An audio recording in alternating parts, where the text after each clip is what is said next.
Boss హౌస్లో నిఖిల్, విష్ణుప్రియ, పృథ్వీ వీళ్ళు ముగ్గురు ఒకే దగ్గర కూర్చుని మూవీలో ఎలా వర్క్ చేయాలో, ఫ్యూచర్లో ఎటువంటి సినిమాలో వర్క్ చేయాలనే విషయంపై మాట్లాడుకుంటూ ఉంటారు. నిఖిల్ కూడా పెద్ద డైరెక్ట్తో వర్క్ చేయాలి, ఏంటి సినిమాలో నటించాలి అంటూ నిఖిల్ చెబుతూ ఉంటాడు. ఇంకా అంతలోని గంగవ్వ అయితే నిఖిల్ భోజనం చేయలేదని తెలిసి నిఖిల్ కోసం బయటకు వస్తుంది.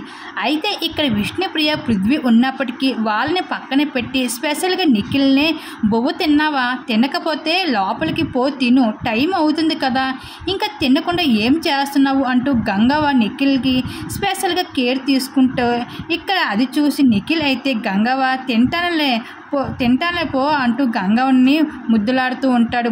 ఏరే నీకు నాయనమ్మ నీకు ఏమైనా గుర్తుకొస్తున్నారా, ఉన్నారా నాయనమ్మ అమ్మమ్మ అని అడిగితే అలా ఏమి లేదు అవ్వా, మరి అమ్మ ఉందా అని ఎంతో ప్రేమగా గంగవ్వ అడుగుతున్న మాటలకి గంగవ్వ అయితే నాకు అమ్మ ఉంది కానీ నాయన లేరు అంటూ చెబుతూ ఉంటాడు నిఖిల్.